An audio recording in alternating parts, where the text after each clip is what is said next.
closing for this session. So like one more time, thank you for all your insight. I hope that also like this colliding the word of art and science and design will give some like amazing fruits. And now I would like to introduce the works of students from School of Form, which were working under the lead of Paulina Grabowska, who is an architect working in various materials. And the first student who will be presenting is Jakub Wolter. I saw you, Jakub, so please reveal yourself. You can share a screen, and this is a part of Ideaton, like the space where we invited students, but not only students, to think and came with questions and ideas how we can implement olfaction and STEM technologies. Okay, do we have Jakub? Yes, thank you. Please start. Can you share your screen? Okay, so I would like to present you what can we recognize by a skin, and I focused on Dr. Jonah Landstrom research. He provides that our natural body odor goes through several stages of age-dependent change in chemical composition as we grow older. The skin results from sebum, and sebum is produced by sebaceous gland. His compounds store a lot of information about our lifestyle, about our life. And to date, two chemically related compounds have been confirmed to vary with age in humans, and it's non-anal and non-anal. Next part. Okay, so my question was, can we recognize our age by a smell? And can you recognize difference between newborn baby smell and old man smell? Can you recognize difference between teenager skin smell and middle-aged adult skin smell? And we can by intensity and pleasantness. The Dr. Johan Landstrom research participants rated middle-aged men as most intensity and unpleasantness. The middle-aged woman smell was rated as the most pleasant smell, and the least intense was the smell skin of old men.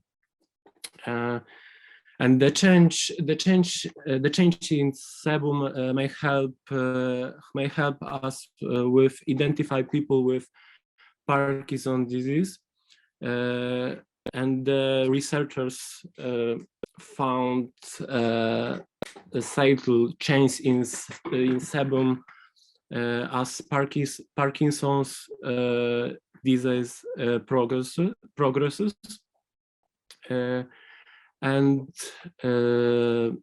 Scottish woman can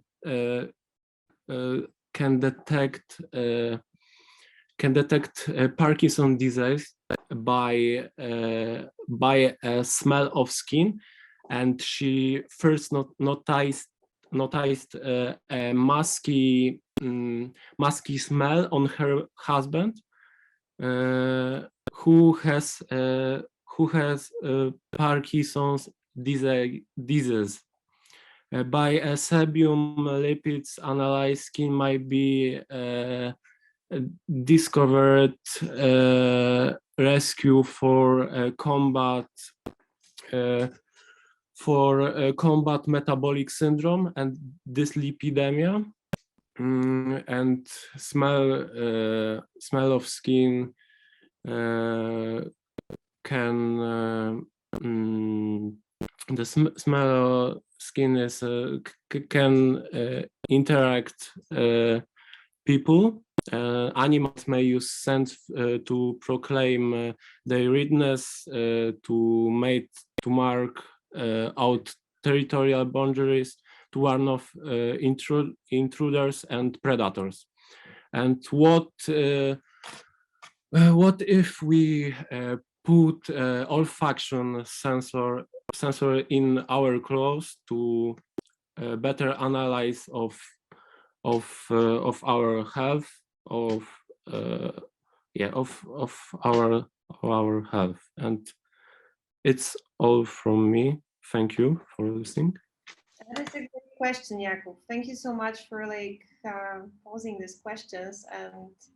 And next presenter is Julia. Julia, you have 5 minutes. Okay. You're doing fine. Okay. So what I did, I made a series of posters and a presentation that mainly consists of kind of open questions that, you know, that can be like a conversation starter, and anyone can answer them for themselves. And what I would like to do now is just tell you about my thought process behind them and why I asked them. And yes, so thinking about this olfactory technology, I was trying to imagine how it could change our reality beyond its medical application. And at first, what was exciting for me about it was not only how could we use it, but how much it could tell us about the world, and that we could probably find out a lot that we don't know yet as it as the technology develops and keeps learning. And that curiosity was the reason for the series of posters. And for this title, what can we smell about the world? And okay, so I started with some basic statements that we are distancing ourselves from nature and from each other, and that's because of the fact that our experience becomes more and more mediated through technologies. And then I thought that if you are about to introduce completely new technology, maybe we could, maybe while doing that, we could think how we could use it to change our relationship with the world around us and how to deepen that connection. And what if we could use it to train our sense of smell and kind of use the smell to navigate the world. And yes, let's imagine the generation that was trained by this technology, and they can smell as well as dogs, and they can kind of actively smell and understand these smells. What would they learn about nature and other species? How, if they had that knowledge and that kind of experience of the world, how would the way we inhabit the planet change? And also I thought, if sense of smell, if smell can tell us so much about us as human beings, and we could use the smell to communicate, maybe we would create societies. It would be very liberating to, and we could create, and it could help us to create societies that are maybe more open, more fair, that are based on this kind of biological, physiological unity that cannot be, denied or deceived by language and by still discriminating and confusing social and cultural norms. And my posters are based on very simple visuals and a word play. So these are the 3 posters. What are you smelling to me? What am I smelling to you? What is the word smelling to me? Okay, so that was my presentation. I have no idea how to come back. So you will be taken back. I have no idea how to do that, but if I have, I okay. will help you to come back. Okay, please do. Can I do that? No, I think I need Matt for that. Okay. How can I help? Yes. Am I still sharing my screen? Oh, yes. Let me end that for you. And Sorry. now we will hear Sorry, I from have not yet. Eugenia, also from School of Forum SVPS University. Eugenia, and thank you, Julia, so much for your work and thoughts. Yes, thank you. I see Eugenia is not here yet. Maybe Julia could start now. Julia. And we cannot hear you. Julia, are you here? Okay, I hear Julia. You are sound. Yulia, at the bottom of your screen on the left-hand side, there's a little up arrow next to the microphone. If you can click on that and select a different microphone.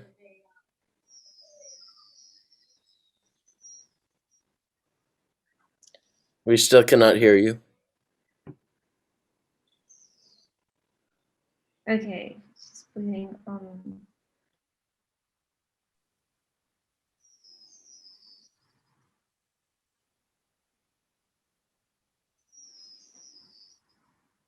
No, nothing. While this is happening, I'm seeing a lot of comments coming in, including one from David Pisoni. Thank you, David, if you're hearing about the magical number 7. Very interesting. He said, just sent me a paper. I love how responsive the people in this conference have been. And the exchange of ideas and the informality of it, I think is key. This is the MIT way. And I thank you all for being so generous with your thoughts, with your ideas, with your data. And we hope to be an annual conference that, and the foundation hopes to be the tide that raises all boats interested in the variety of fields that are involved in machine olfaction, in sensing the world, and what is called perceptual engineering, whether it's medical applications, whether it's going to space, whether it's building with mushrooms, or any of the wonderful things that you people have been presenting. That would be just fantastic. So if Julia is still having technical problems, can we jump to the next speaker and then come back to her? Yes, Anne, are you ready to share with us? Well, I don't know. Can you hear me now? Yes, now we can hear Julia. Now we can hear Julia. Okay, go ahead. It's weird because now Julia, I can speak, but I cannot hear you. Go ahead. Go ahead, Weird, Julia. But I know. Okay.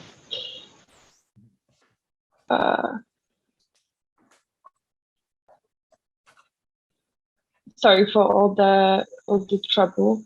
I'm gonna speak and then I'm gonna take off my. Go ahead. Go ahead. Yes. Okay, thank you. I can speak.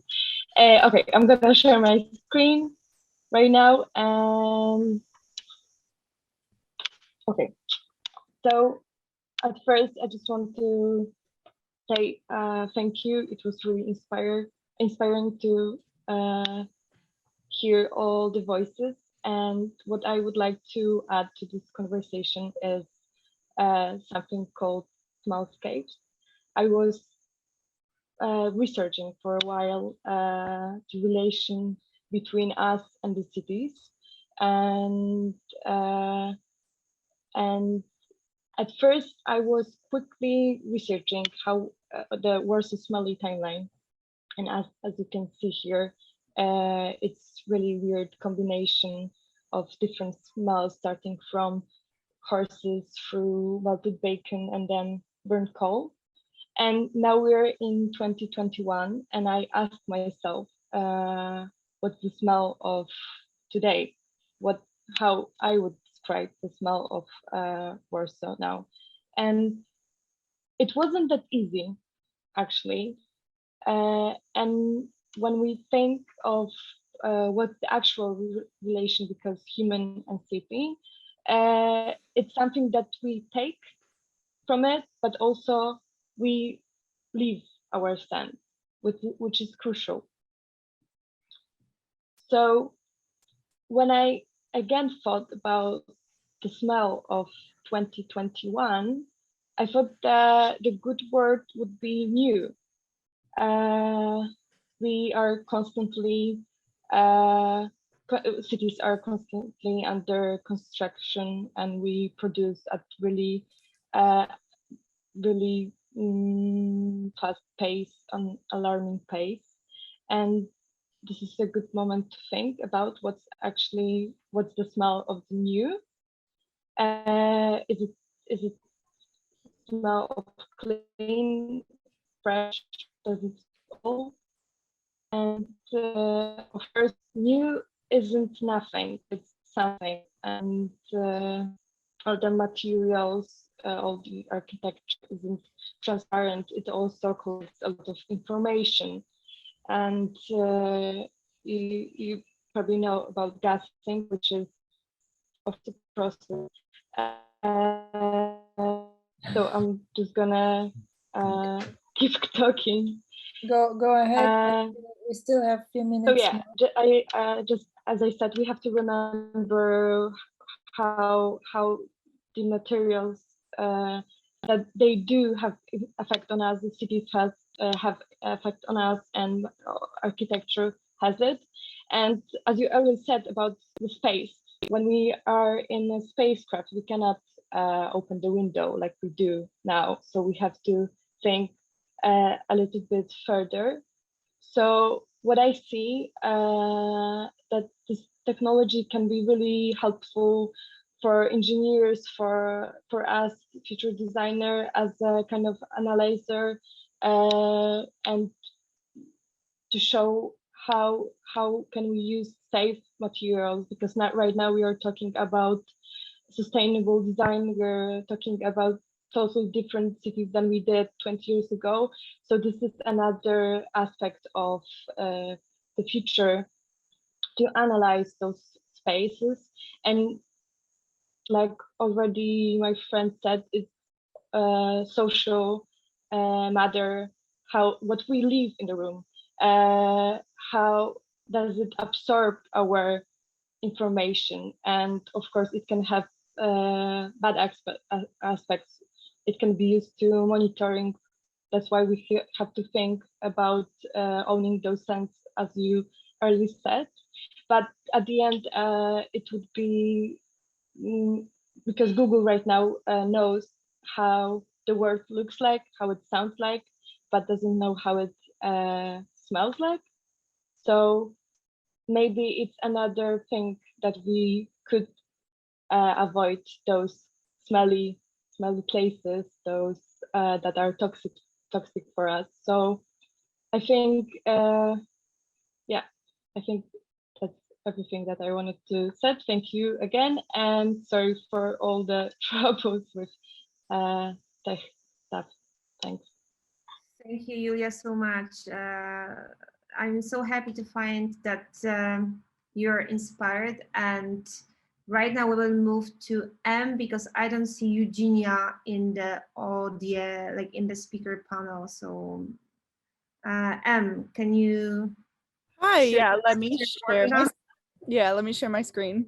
Yes, nice to meet you. Nice to meet you too. I'll just run through things. So I'm actually a multidisciplinary artist. I come from a sculpture background actually, and then got into like set design and film and installation art. And in that process, started working at the Institute of Art and Olfaction in Los Angeles. We heard from Saskia yesterday, who started that nonprofit. So that's kind of how I got into scent and thinking about how people can experience artwork if they don't have sight. A lot of our like art and creation in this world is very sight centric. So that's how I started getting into scent. This is from a project where we kind of, a group of us decided to rethink what a concert was like and actually create the world of a musician. And in doing that, I designed this space and the scent itself to bring a world to life. So this is kind of how I use scent to really build world, right? You can build science fiction worlds, you can build hypothetical worlds, but you can also recreate real worlds. So that was what I did here. And also we offered people to take the scent back with them to have a way to re-access memory in a way, like if you had an experience, to then be able to recall that through scent. This is a project I did more sculpturally centric during the pandemic. I got an opportunity to open a gallery show, but it was in the middle of the pandemic. So I was really trying to think about like what scent can actually do for people in a time like that. And I was thinking a lot about like environmental therapies, particularly forest bathing, which is an ancient practice of just sitting in a forest, and it's been studied to have a lot of benefits, including to help kill cancer cells. So I wanted to bring that experience to the people of New York. So I pumped this smell into the streets, but I also had these sculptures that I made with mycelium mushroom materials, like in collaboration with biomaterials, and then encapsulated scent in the wax. So here are some images from like the mushrooms that I was able to grow from the ones I kept alive. And here's these are the objects on the left. Each one was like a different component of the entire forest smell. So the room smelled like the forest, but if you bought a element, you would only have a part of it. You can never like keep the whole thing. And then on the right is just like one of the ones I kept afterwards. So that's like the mycelium below and the mushrooms that flowered. And now I'm at NYU studying more interactive technologies. So this is a piece I did in collaboration with another student, Vince. We called it color fields. So we had 4 different quadrants in a room, each one representing a different color, but also that was represented in scent as well. And we used a webcam to identify the group dynamics and have like visuals and scent spaces reflecting the color of the group. So really playing with like how, you know, lingering smells can become a spectrum of smells and playing with that. This is just like some of the tech we use. Sorry, I'm like running through this, really trying to run through this fast. And then this is what I'm doing right now. So I'm really exploring, inspired by canines, which seems to be a theme in this conference, which is really lovely. Kind of like how we can, one, enhance our bodies, enhance our relationships to smell, inspired by the way that canines operate. So I'm doing some speculative design pieces. This one in particular is like trying to like hijack how we use greetings. So we use handshakes right now. So how can we bring our odors into the palms of our hands? This is like going to be a whole series of different pieces where I'm building out tech, some that's like involved in like, how do we navigate through scent? How do we enhance our body odor rather than covering it up? How do we like share it? So that's what I'm kind of working through currently and through the rest of my thesis. And this is my contact information. If anyone wants to collaborate or has any insights for me, I'm happy to share and speak more. Thank you so much. Thank you, Em. And I think definitely for all the speakers who were in this section, we will have some feedback and some questions. I think, Carolina, we have one more speaker before we introduce Joe Davis. Actually, we miss her, so we can like have a feedback moment now. Okay, so I actually, you know what? Let's have Joe, because we said we're going to start with him at 3. He'll be done by 3:30, but then we can all get together at Gather, which is the app for the networking, and thank everyone, and also ask the questions together. Also, Joe. There's Joe. So allow me to introduce the legend that is Joe Davis. Okay, so I am beyond privileged to know Joe for many years, over close to a decade, more than a decade now, maybe close to 2 decades. He has been everything to me, from a mentor to a friend to a teacher to an argument buddy or opponent to a co-presenter to just everything. And if anything, his vision is so vast and so all-encompassing and so necessary for humanity. And it's always humane. The things that he does are just decades ahead of everyone else. I've called him time and again the Da Vinci of our time. So he's clearly the most interesting artist alive, as someone called him. And he works at both MIT and Harvard.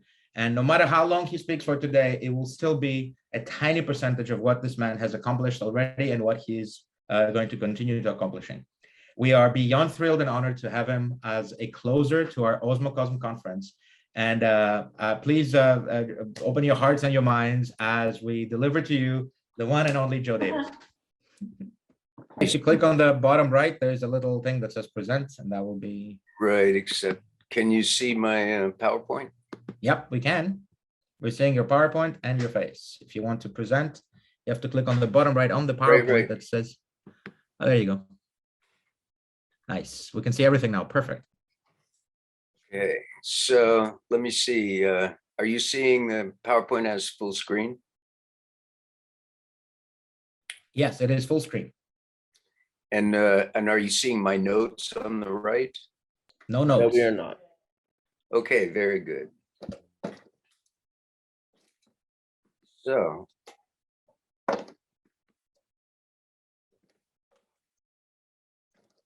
Nostradamus. I've been asked to talk about the future. We often talk about the senses in metaphysical terms. We might talk about a fortune teller as a seer, for instance, or about someone getting a taste of their own medicine.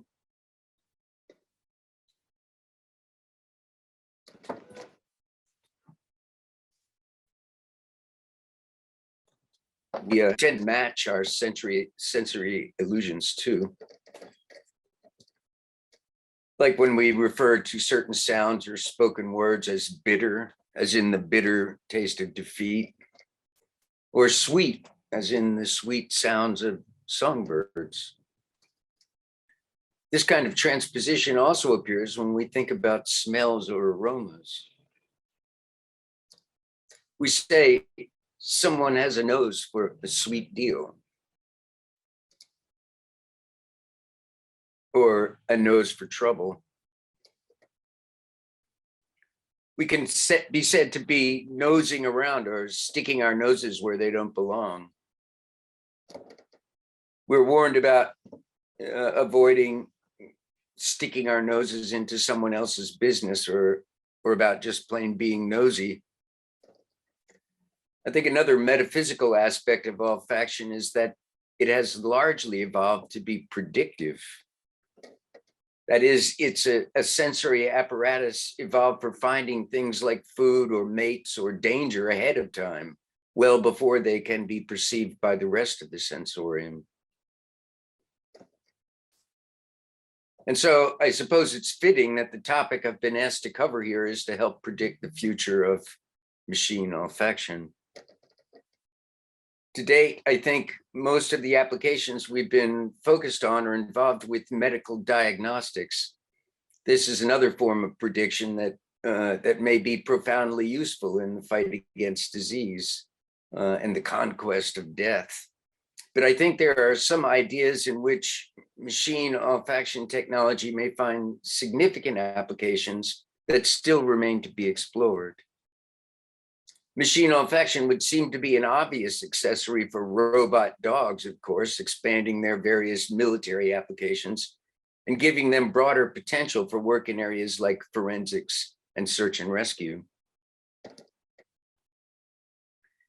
It also seems to me that machine olfaction could be put to use in very fascinating ways in vacuum environments to detect outgassing or contamination on spacecraft where before such hazards would become critical and interfere with proper function of life support systems and instrumentation.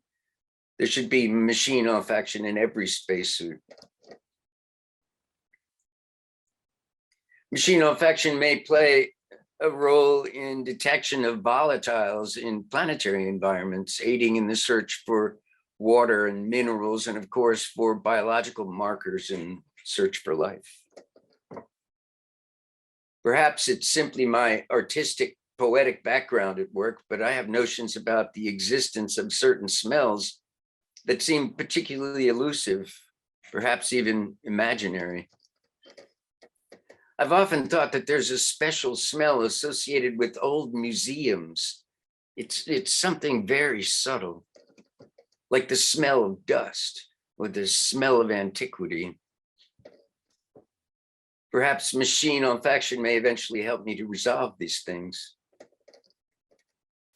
And there are the indelible connections of smell and memory that sometimes a certain smell can not only bring to mind the actual source of an aroma, but also the register of some remembered individual or some exceptional experience. This would be a kind of olfactory hypertext, I guess, but I think we'll need a different kind of instrument for that. So returning to a more scientific point of view, I should point out that for many years, my professional life has had strong relationships with ideas about information keeping in DNA.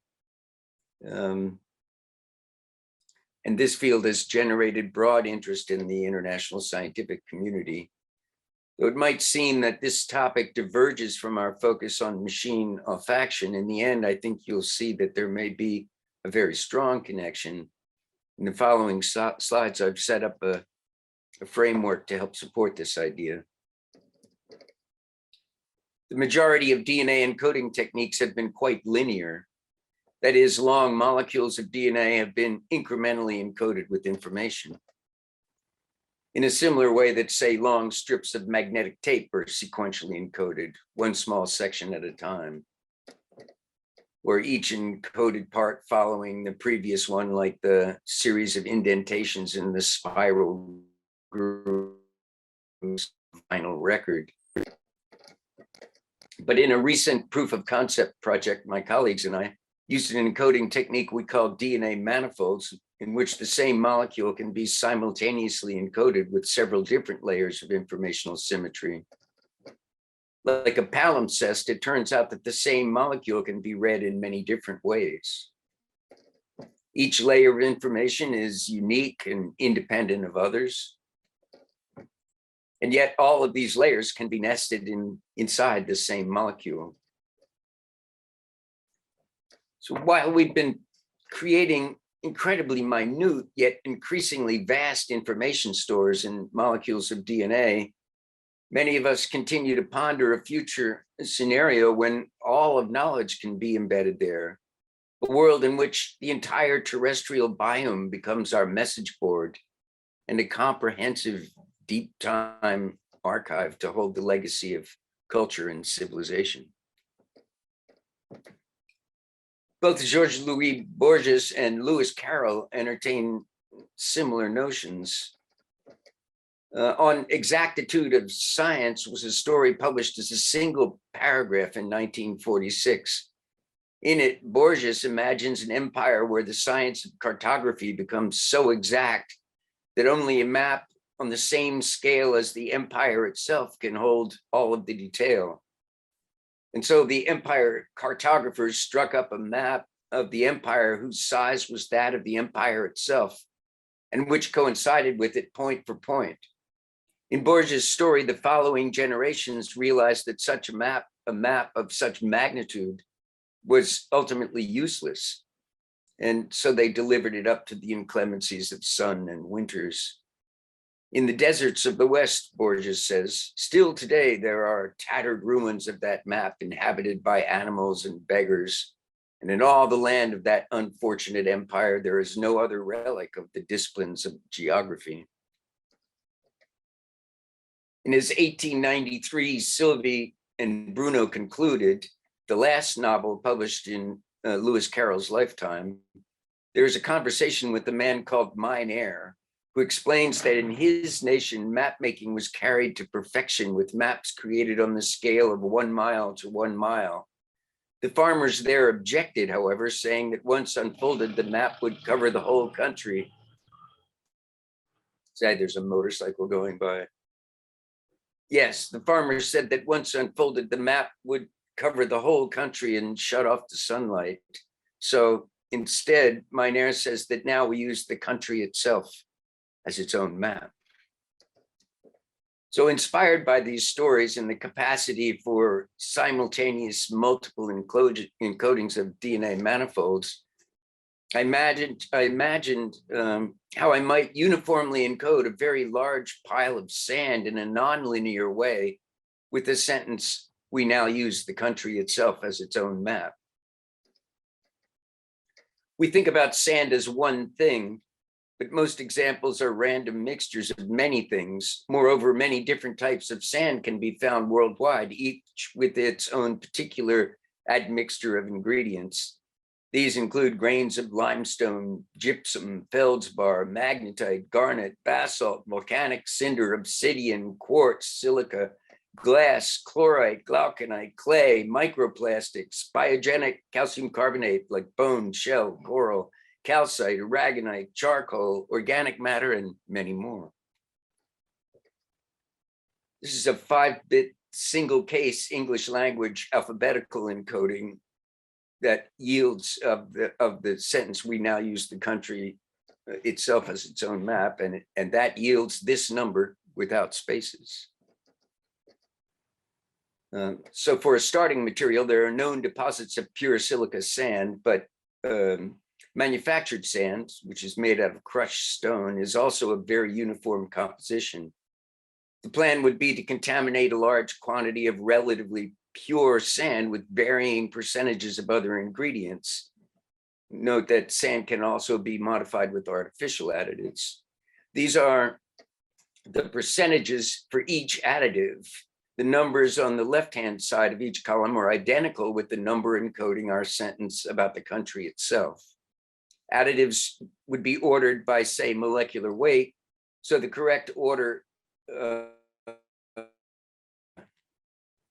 the sequence could be established for each additive and its corresponding percentage of the larger quantity of sand.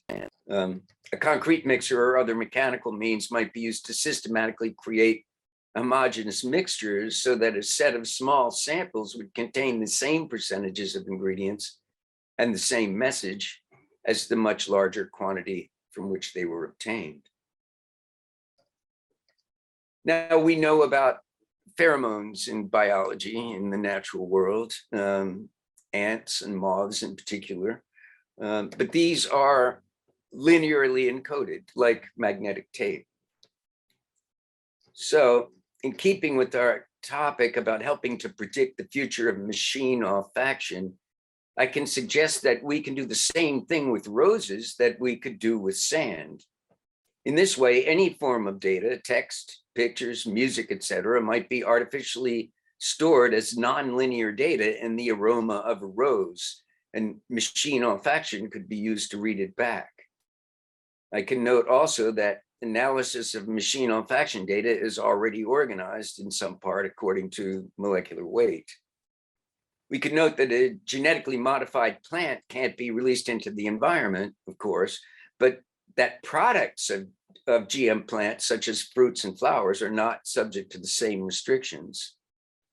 Fragrance compounds known in roses include aromatic alcohols, monoterpenes, sesquiterpenes, and various esters. Scents generally arise from rose petal tissues. In fact, rose petal tissues are a very rich source for gene mining. Work identifying genes associated with production and scents in roses has already been carried out. I'd be happy to provide that reference. Genes whose expression coincide with scent production have already been identified by a microarray analysis performed with over 350 selected unique genes from the fragrant crowd rose variety.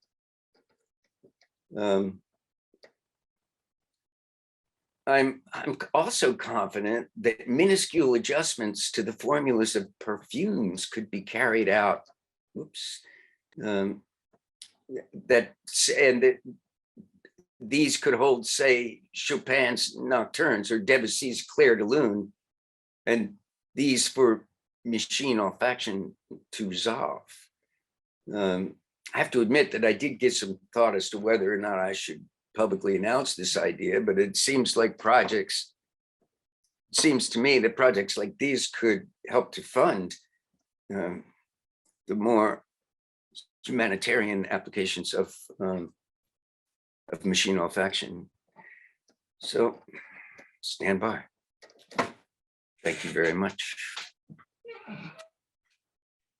Thank you, Joe. And what a thought-provoking presentation that was in your signature style.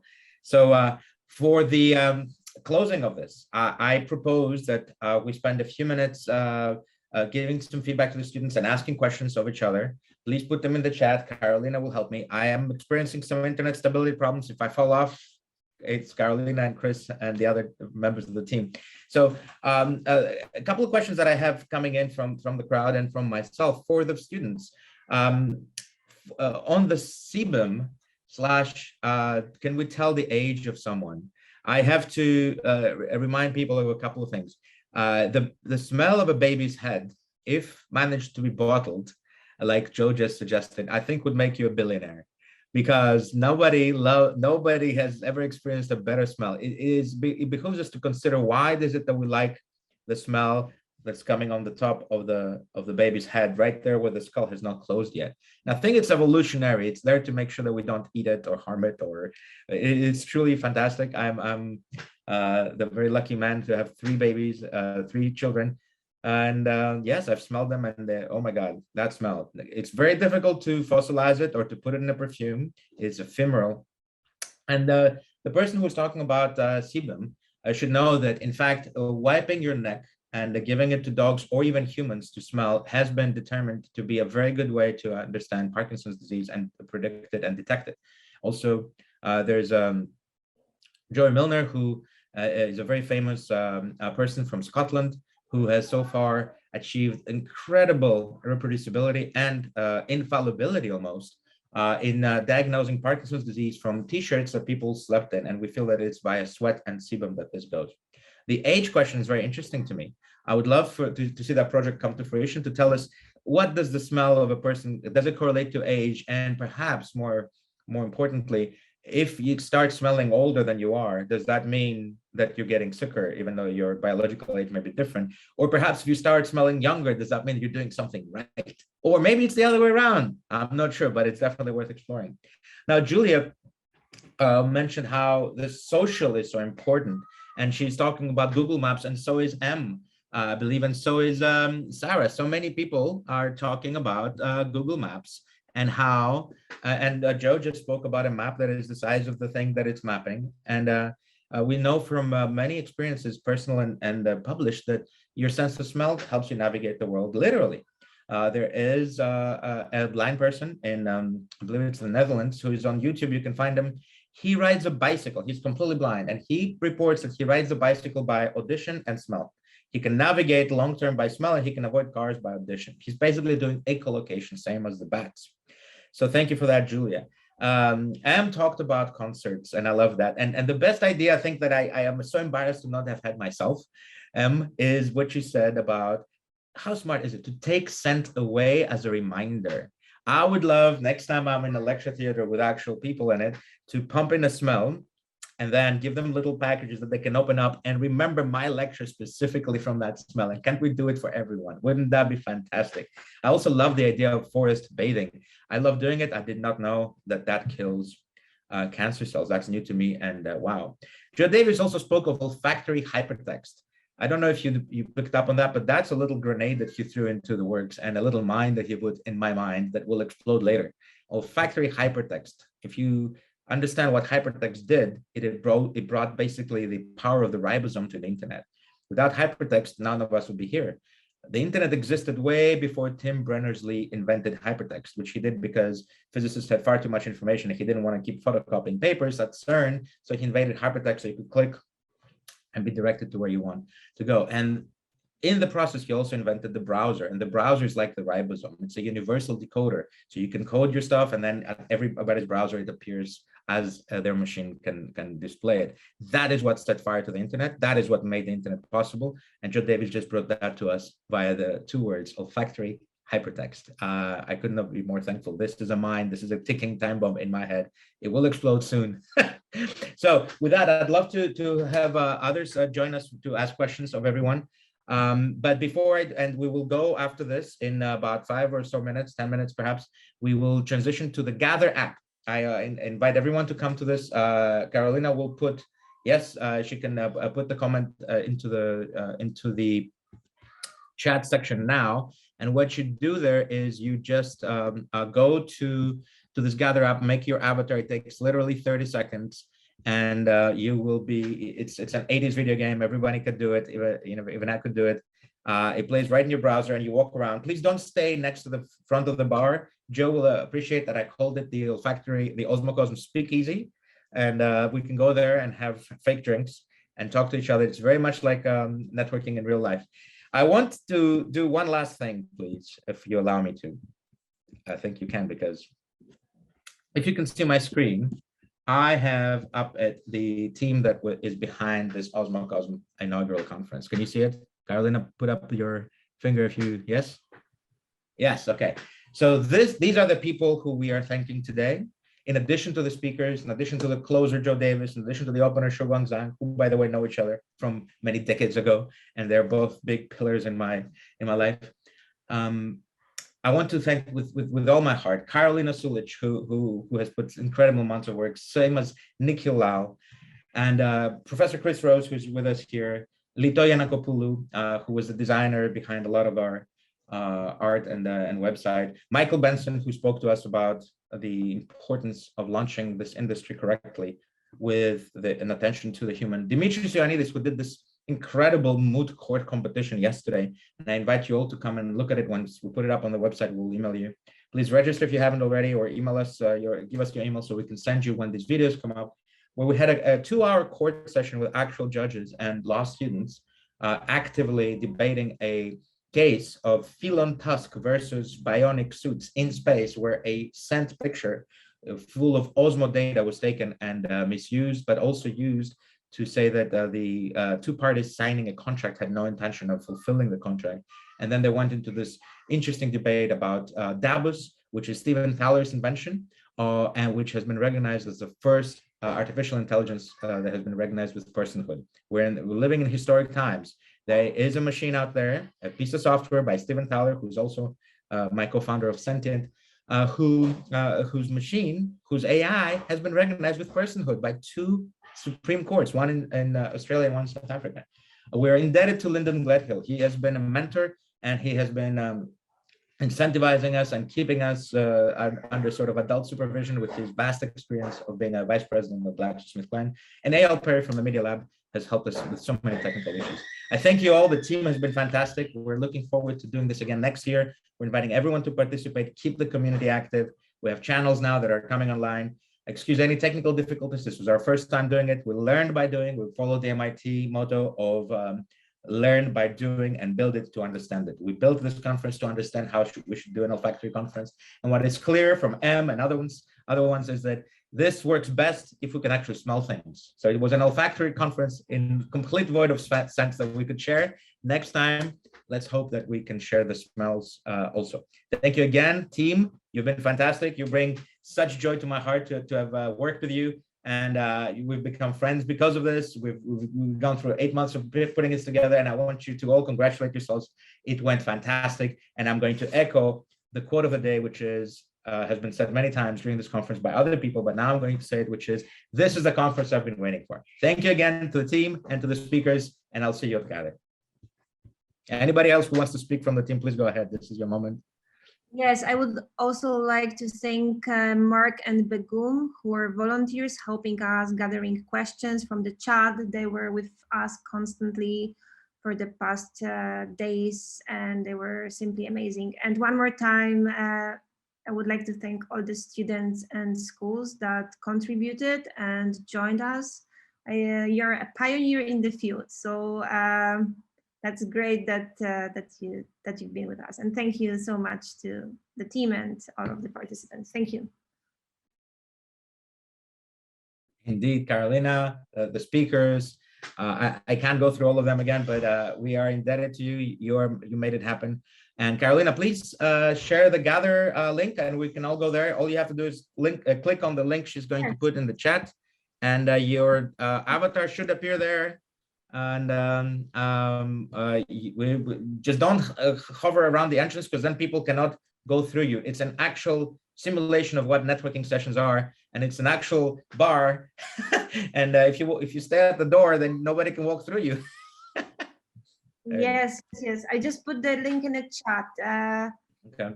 So the just- Zoom will remain active, but I'm transitioning to the Gather now, and it's an informal networking session. Please, I'll hang out there, and as long as my children allow me.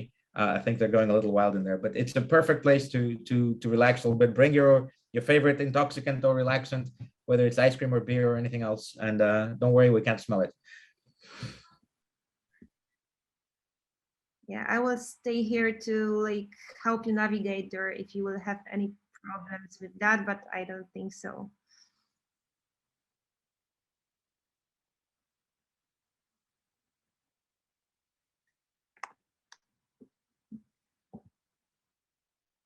"30 seconds to create the avatar, very easy."